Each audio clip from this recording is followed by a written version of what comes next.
Hey there, welcome to One Chapter at a Time, where we read the Bible through one chapter at a time, where we grow as disciples of Jesus.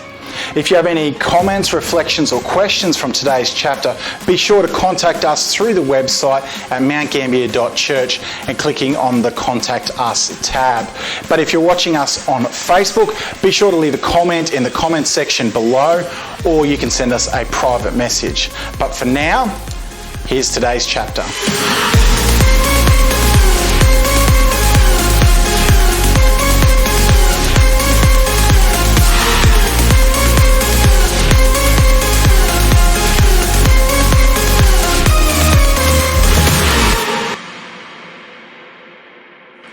Hello, I'm reading from the book of Mark, chapter 2.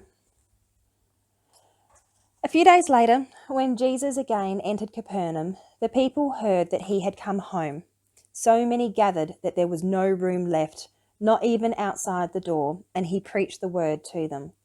Some men came, bringing to him a paralytic carried by 4 of them.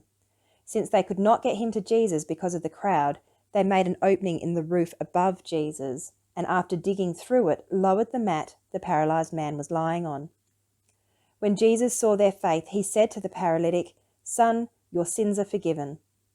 Now some teachers of the law were sitting there thinking to themselves, "Why does this fellow talk like that? He's blaspheming. Who can forgive the sins except God alone?" Immediately Jesus knew in his spirit that this was what they were thinking in their hearts, and he said to them, "Why are you thinking these things?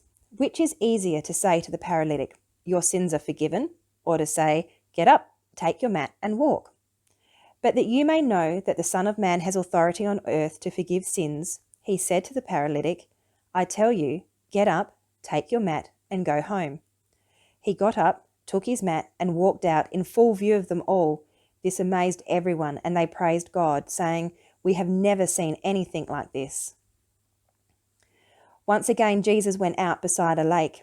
A large crowd came to him, and he began to teach them. As he walked along, he saw Levi, son of Alphaeus, sitting at the tax collector's booth. "Follow me," Jesus said to him. And Levi got up and followed him. While Jesus was having dinner at Levi's house, many tax collectors and sinners were eating with him and his disciples, for there were many who followed him.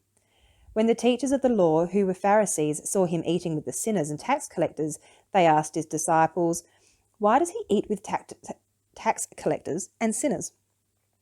On hearing this, Jesus said to them, "It is not the healthy who need a doctor, but the sick. I have not come to call the righteous, but sinners." Now John's disciples and the Pharisees were fasting. Some people came and asked Jesus, "How is it that John's disciples and the disciples of the Pharisees are fasting, but yours are not?" Jesus answered, "How can the guests of the bridegroom fast while he is with them? They cannot, so long as they have him with them. But the time will come when the bridegroom will be taken from them, and on that day they will fast. No one sews a patch of unshrunk cloth on an old garment. If he does, the new piece will pull away from the old, making the tear worse. And no one pours new wine into old wineskins. If he does, the wine will burst the skin, and both the wine and the wineskins will be ruined.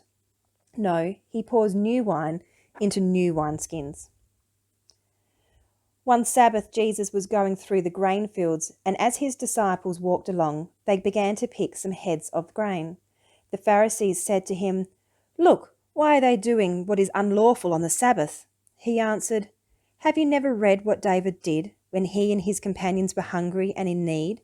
In the days of Abiathar the high priest, he entered the house of God and ate the consecrated bread, which is lawful only for priests to eat, and he also gave some to his companions.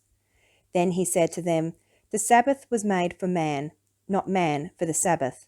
So the Son of Man is Lord, even of the Sabbath.'"